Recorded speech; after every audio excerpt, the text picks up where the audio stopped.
Hey everybody, thanks for tuning in. And as always, I'm Lyle, and this is my garage. Today we're going to be doing some painting. We got some little practice panels that we're going to work on.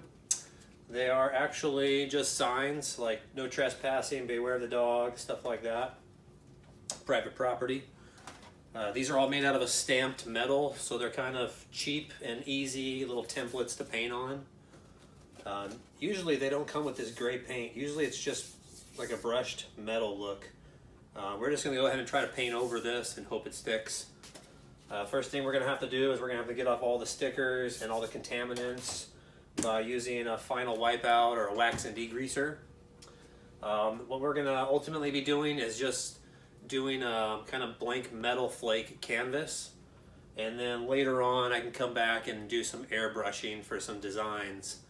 So I'll go ahead and I'll post in a picture right now of one that I've already finished. You can see this one here, it's in my bathroom. And so that's kind of what we're doing here. We're just gonna today set up everything as far as the colors and the metal flake, the clear, and then I can come back whenever I want to do a project and just sand them flat and then tape them off for whatever design I want. So let me get you in here and I'll show you what kind of products we're going to be using today to get started. So the thing I like to use to get all the wax and grease off is this final wipeout by High Tech, and it costs about, I don't know, $25 for the gallon. The gallon lasts about a year. I'm also going to be using some free paints that my neighbor gave me a couple years ago. These are really old paints, so there's a good chance things will go wrong, which is why it's good to test things on test panels. First thing we have to put down is our silver metallic base coat. You can see this is some brand I've never really even heard of, but we're going to put that down as the base coat. The base coat you just got to mix with a little bit of the reducer to kind of thin it out, and that's kind of dependent on weather, what the weather conditions are like. It's super hot today, so anyways, there's probably other videos that'll better explain that. After I get the silver base on, it'll probably take about 5 or 10 minutes to dry up. Then what we're going to do is we're going to take our clear and we're going to mix it in a mixing cup with not only the hardener and the reducer, but we'll put the metal flake in with the clear.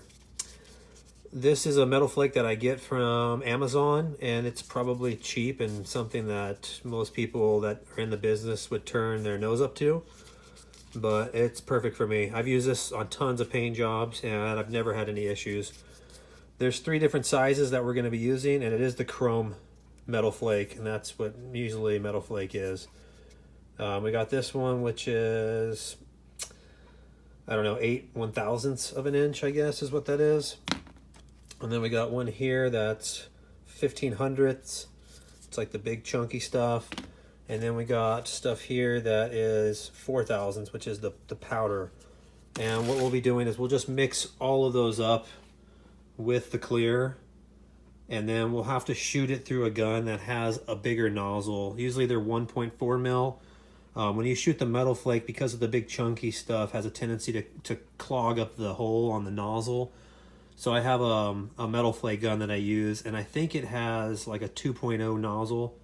I don't really remember. As soon as we get to that, as soon as I get the guns out and stuff and set it up, I'll show you what size it is for sure. After the metal flake clear coats are done, we'll probably do 4 coats of that, the clear with the metal flake. And then we got to let that set up and dry, and then we'll just mow it down with some regular old clear. And we got to do like 3 or 4 coats of that to build up like a safety layer. So when we sand everything flat to get rid of the orange peel, it won't bite in to the metal flake pieces. So anyways, we'll go ahead and we'll time lapse most of it, and if anything seems like it needs to be discussed by me, then I'll just turn the camera around and blah blah blah. Anyways, here we go.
so real quick, I'll let you know what I'm using. This is called paint gun, paint sprayer, I don't know. It's made by this company called SATA. This one is high volume, low pressure. A couple things you need to shoot one of these is you gotta have the regulator. You want this to be not just on your air compressor, but you want one right on your gun so you can adjust the pressure. And I like to run these little filters that get rid of water and oil. I think it's called the oil water separator. So you're just gonna jam this guy on here. I usually like mine like that. And then you take this guy, which is your paint cup. You gotta make sure it's super clean.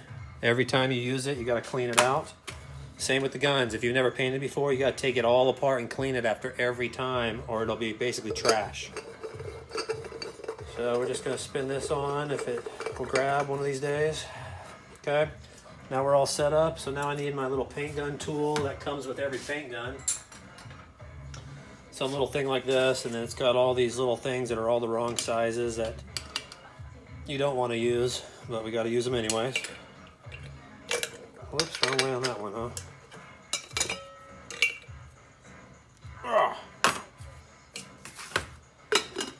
Okay, before we go putting our paint in there, what we gotta do is get a filter to strain out all the debris. And then we're gonna have to run our air hose out to where we're painting, and we gotta go set up the paint area.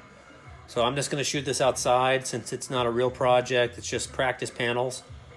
I'll set up a table outside and then we can just shoot all over that and get paint everywhere.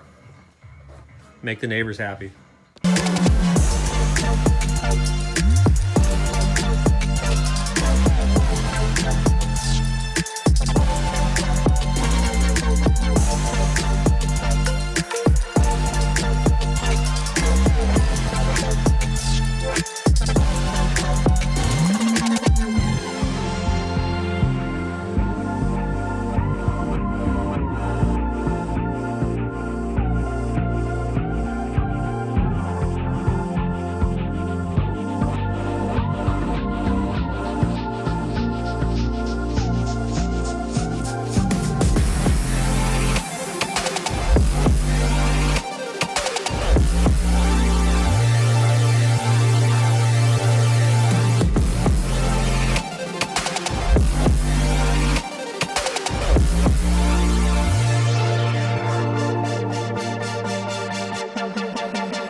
Okay, so we just mixed it up at the metal flake.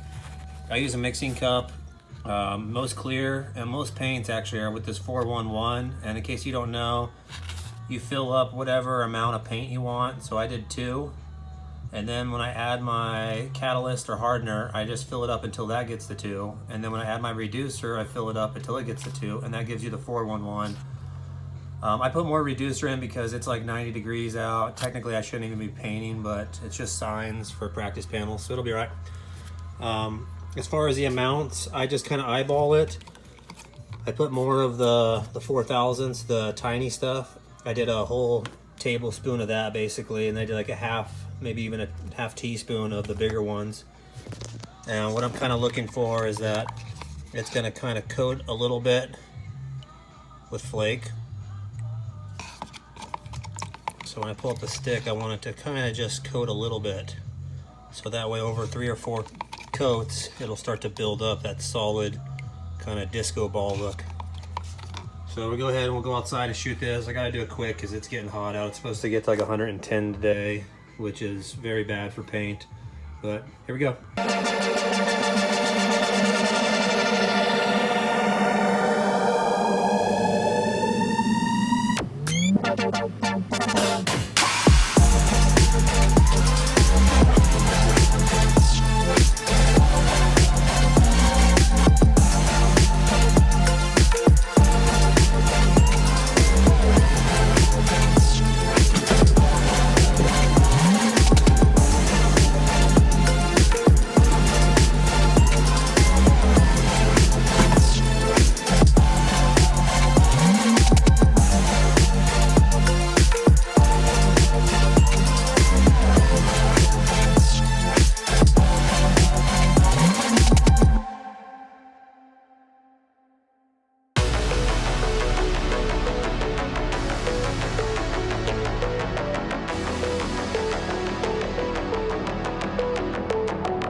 well, it's the next day, and all the panels dried up nicely. All the paint seems to have adhered like it was supposed to.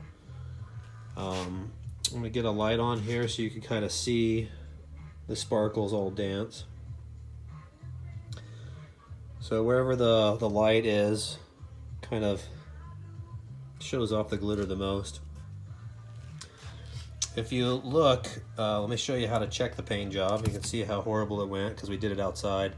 If you see my light there, see how you can't even really see the light? It's not like a mirror.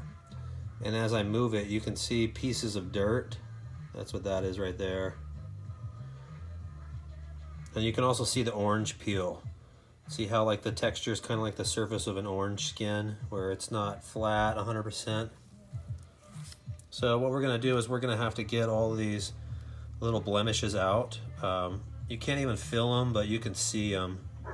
And what we'll do is we'll get some real fine sandpaper, like 600 grit, and we'll put it on one of my DA sanders or something, you know, and just mow that all flat.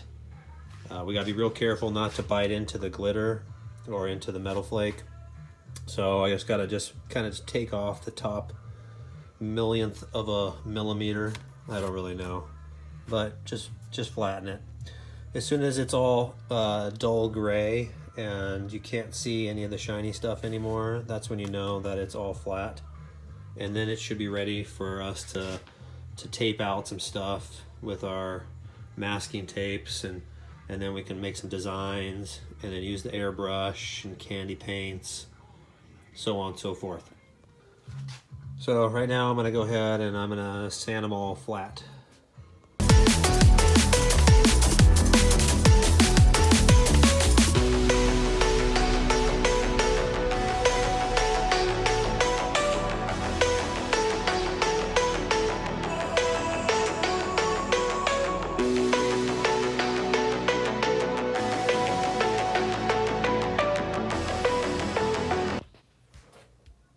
Finished.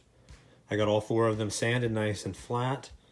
Luckily there wasn't really any big mistakes. There was a spot somewhere that I burnt through right there, but that's all right. I'll probably end up doing a black border, some other color, and paint over that. All of the debris came out and they all appear to be very flat. As you can see, there's none of the shine and shimmer left to them, and that's how I know that I did a good job, I guess, so to say. My job's done as far as the sanding. Sometimes there's a lip builds up on the edge and you'll have to sand a little bit, so that's why it's best to do 3 to 4 top coats after you put the metal flake in, so you got lots of buffer room to kind of sand through. Anyways, after I finished sanding them, I blew it off with the air hose and I wiped them off with a clean towel. Before I do anything else, I'll have to put some wax and degreaser on a paper towel and then wipe them down. They're basically metal flake blank canvases now. So I can do whatever I want, and anytime I feel artsy and I want to make a painting, then I can go ahead and just pull one of these signs out and tape it up and paint it out. Speaking of which, I'm going to go ahead and start one now and kind of show you guys a little bit of the process.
So it's been a few days and the paint is all dried. It's actually been like a week since I started the video and started this project. It got really hot out and I didn't want to do the top coat when it was over 100 degrees out. So we got fortunate and got some really great weather out, and it's nice and cool out. I think it's only 67 in the shop right now, so it's probably about 70 outside. Perfect for painting. Anyways, what I'm going to do next is I'm going to wet sand all of the clear coat flat. If you look, there's lots of imperfections because I just mowed it down outside with a bunch of clear coat. So there's a couple things we're trying to achieve here. One is, you see that little imperfection, maybe a speck of dirt or something that's right there? Right there also. We're trying to get rid of all of those. There's one right there too. Also, you can see the spray pattern is very orange peelish. You see how you can't see the light perfectly. It's got this, I don't know, pixelated texture there, and that's because it needs to be top coated, right? Another thing we're trying to get rid of is everywhere where there's a tape line, the clear doesn't set up perfectly, and you can tell by the reflection from my fluorescent light. As I go over these parts where the tape was, you see the light bend right there. And as the light splits, that's where you can tell that there's high and low spots. So what we're going to do is we're going to sand that all flat, and what I use is just some water. A friend of mine that knows a whole bunch of body shop stuff gave me this years ago. I don't even know what this is. A piece of flooring maybe? It's like rubber, kind of hard but bendy. Anyways, I use this for most of my wet sanding. It's really good with gas tanks and stuff where it kind of contours the shapes, but your fingers can't punch through, so you don't get finger divots in your sanding. I'm going to be using 320, and during this whole process we have to be real careful not to burn through or sand through the clear coat into the colors. So if you're doing this on your own and you're sanding, it's really a good idea every now and then to wipe things clean and dry it, and you can see if you burn through the clear. Another thing is that if you're sanding and all of a sudden you start to see some of the reds, oranges, and yellows, or the purple or the black, that means you went too deep. And unfortunately that could mess things up, you know, really bad. So it's really easy to burn through. So when you're doing this whole clear coat sanding phase, just be real gentle and thorough though to get everything. As you're sanding, it'll roughen up everything, and you can see where the pits, the low spots are, where they're still shiny, and the high spots will all be roughed. So what you're trying to do is get it all rough looking. Once we're all done with all this, we'll go ahead and mix up some more clear coat, and then we'll do our top coat. For the top coat, I usually do like a flow coat on flat things like this, which means I'll kind of go through with a medium coat the first time as opposed to the dry like I normally do. I'll just do medium, and then the next coat after I'll go pretty wet, almost enough to where it actually turns into a solid piece of liquid. I like that the best because it pretty much guarantees no orange peel. It's a lot tougher on round objects like gas tanks and such, but on these flat things like this, it doesn't matter if it all beads off the side, and it doesn't even matter if I get drips on the side. I can cut them off later. Anyways, I'm blabbing too much. I'm going to go ahead and we'll get the sanding done and the top coating done, all right?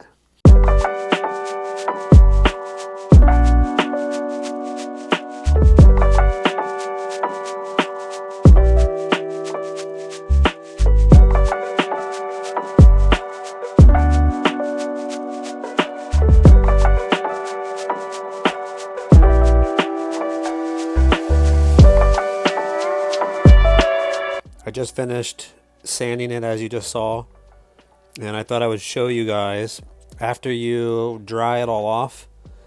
If you see a shiny patch, like I got one right there, it's hard to tell, but you can see, there we go. You see that shiny patch right there, and a little bit right there, and then there was something else down here that popped up right there. Those are areas that were low. And so when I'm sanding, I'm touching here and here and here and here, but I'm not touching there. So if I was to top coat it right now, there's a good chance that the paint might not adhere there, and there might be a wave. So what I'm going to do is go back out, and all of these spots like here and here are going to have to be sanded a little bit more, a little bit deeper through the clear to get it to actually touch those areas. And then once I'm done with that, I just wipe it off with wax and degreaser, and then we can go ahead and do the top coat.